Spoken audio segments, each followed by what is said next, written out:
My 25F boyfriend 28M and his friend/our roommate 27M found my blog and tried to reenact a scene from a fanfic I wrote, thinking that because I wrote it then I'd be down for a cuckold situation. I was not and ended up biting/punching roommate. Okay, this is a lot, but please bear with me. I've had the most jarring and stressful 2 days, and I'm at a loss of what to do. I'm not even sure how to explain this. A lot happened in a very short window of time, and it left me confused and scared. But to start, my BF apparently found my blog where I write/post fanfiction in my spare time. It wasn't a secret blog. I've told him about it in passing, but he just didn't seem interested. Most of it is safe for work, but there is some not safe for work stuff as well. Only around 10% of the not safe for work stuff are things I actually wrote for myself because I thought they were hot. The rest are commissions that people paid me to write. Please understand that a lot of them involve kinks/fetishes that I myself am in no way interested in. I wrote them to meet the specifications of the people paying me. I have no issue with the stuff I wrote. I have hard limits on what I will write and won't write things that make me uncomfortable, but it just isn't my cup of tea. Now, my boyfriend apparently went through and read some of my not safe for work stuff and got a few ideas of things we could try in the bedroom. Fine, normal. But instead of talking to me about it in private, he thought it would be more real and sexy if he were to surprise me. So he went his friend, who is also our roommate, and got him into the idea of a threesome type situation. My boyfriend is bi, but I'd assumed roommate was straight, so I don't even know how that conversation went. But they planned to surprise me when I got home from shopping. When I got home, roommate said boyfriend went to visit his parents. They live 10 minutes away, and I said all right and started putting stuff away with his help. After it was done, I turned around and roommate was literally 3 inches from me and backed me up against the fridge. I've never felt nervous around him, but at that moment I was very scared. He was acting strange and was too close.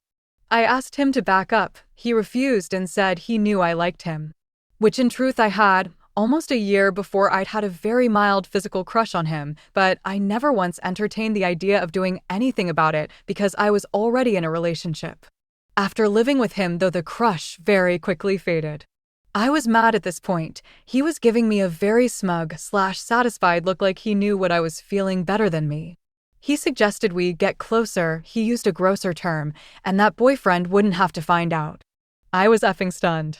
Roommate and boyfriend have been friends longer than I've known either of them, which is close to a decade. So to hear him just bluntly say we should cheat together was effing insane. And I didn't get to say anything besides what? Before he leaned down fast and kissed me on the mouth. Everything happened so fast it felt like I moved in fast motion. I bit roommate on the mouth, breaking skin, and when he pulled himself back I didn't hesitate and punched him in the face. He ended up on the floor yelling. I grabbed my phone and was going to call 911 when, to my surprise, boyfriend came running out of roommate's room looking panicked. He saw roommate on the floor bleeding and me standing backed against the fridge with blood on my mouth, not a lot but enough to see. After that, things sort of blur, and we all ended up screaming at each other. I found out boyfriend found my blog, shared it with roommate, and they went through the not safe for work stuff and unilaterally decided the stories were me projecting my sexual desires onto the characters. And boyfriend thought I would be really into us all acting out one of the fics. I screamed at him that he was a effing whack job and that all of those stories were commissioned work people paid me to write. I was shaking. I was and still am so effing mad. I felt sick, like I was going to throw up because of how scared I got with roommate getting so sexually aggressive with me. I thought I was going to be assaulted in my own home. Boyfriend tried to apologize, but I told him to F off. Then I grabbed some clothes and left. I went to my sister's house and just cried after she let me in. I feel bad for that because her daughter was there and saw me break down. I didn't mean to scare her or my sister. Once I wasn't ugly sobbing anymore, I told her everything and she said I should call the cops and report them for it. But I don't know if that's too extreme. I don't know what to do. Boyfriend's been calling me, but I've not answered or listened to any of the voicemails he left me. I still feel violated and scared. Too much to think about going back right now. Roommate texted me a few times, apologizing, but I've not replied to him either.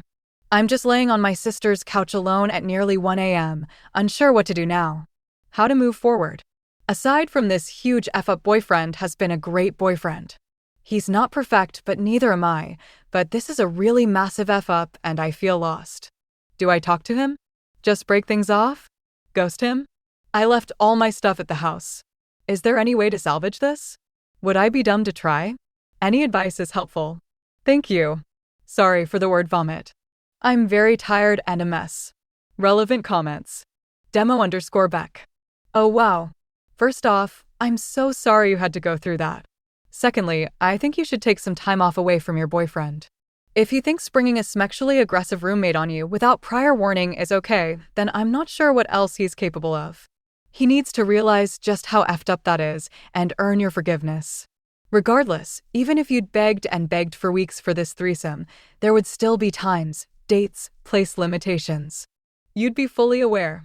Being sexually attacked in your own home must have scared the life out of you. OOP. Yeah, I'm not going to be going back to the house for a while. I just don't think I'd be mentally okay to. And the funniest part is we've talked about three-ways before, years ago. Not like we were planning to do one, but we'd been talking at night in bed, and we talked about kinks and stuff, you know. I said I wouldn't be opposed to it, but I'd have to really trust everyone involved. I'm not someone who can just sleep with someone I'm not close to. Which roommate is not someone I'd ever say I'm close to. We were borderline friends sorta? But only in that we see each other every day and are okay with each other way. I don't know what happened. Demo_Beck. Guess that book just slammed shut for a while. Honestly, take all the time you need. Let him sweat. Someone else is the thread, put it in the best way. Your boyfriend arranged your grape. From your point of view, that's exactly what happened, and he needs to understand that. OOP. I like to hope that if I actually started screaming or crying, then roommate would have realized something was wrong and stopped. But at this point, I'm totally unsure. And that's effing horrifying. Demo_Beck. I'm sorry to say this. Do you really think someone who agreed to this scenario in the first place would recognize you're not playing along? I can't get my head around the roommate thinking it would be a good idea. Two men who were close to you went through several stages of failing to protect both you and your trust in them. Personally, I know I would never go back. But love does crazy things to people. OOP. Christ, I don't want to think so. But crap, how did he think this was alright? I feel like I've been doing nothing but crying all day since yesterday. I don't want to start crying again. I might wake my niece. But I feel so effing torn up.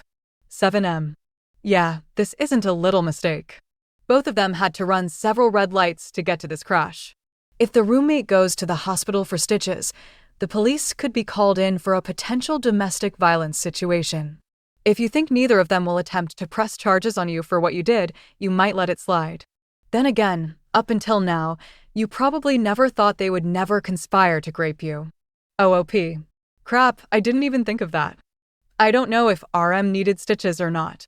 I don't think I broke his nose or anything either, but he was already bruising before I left.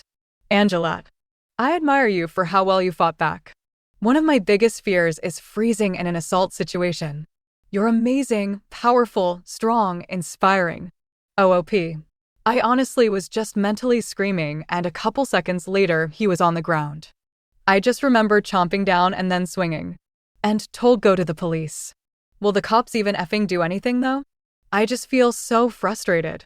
Actual grape victims get dragged through the mud, and their grapist goes free or at worst gets a few years in prison.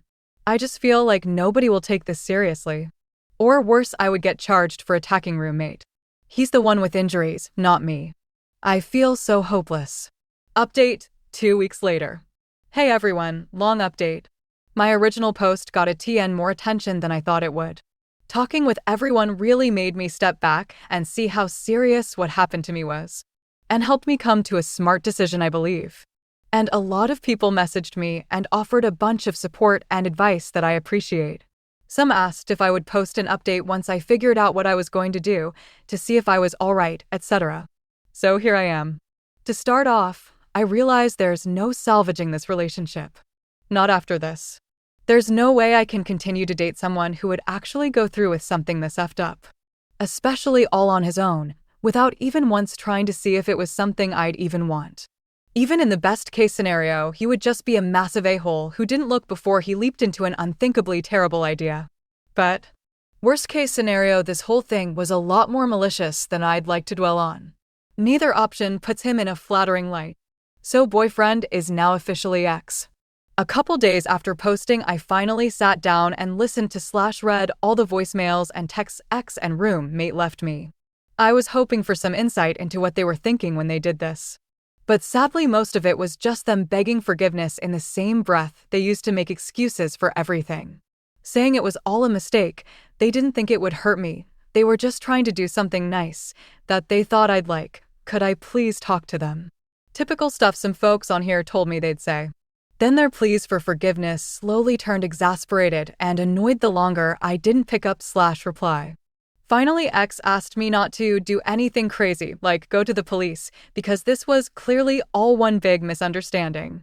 And if I did, it could ruin how people see them or worse. That was when it really hit me that neither of them seemed to actually feel bad for what they'd done. They weren't ashamed of cornering me and almost graping me. They were just scared I'd tell everyone and they'd get looked at funny.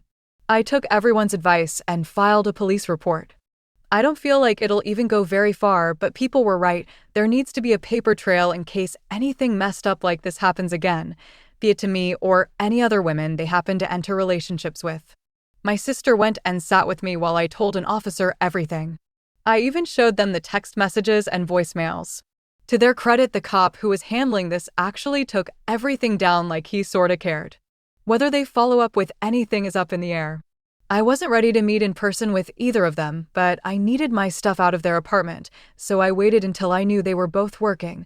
Their shifts overlapped a couple times a week, and when their cars were gone from the lot, my sis, brother-in-law, mom, and I all came and got my things. Thankfully, we got everything of mine out, which included the microwave, living room TV, all the spices / various kitchen stuff, half the cleaning supplies, the lazy boy chair, the washer / dryer, and some other miscellaneous things on top of my personal possessions. All things they can live without. There's a laundry room available at the apartment complex, and they never actually cook, so they'll be okay. But later my phone was blown up by ex and roommate when they got home and saw I'd been there and taken all my stuff when they were at work. I texted them both a message saying I wasn't coming back.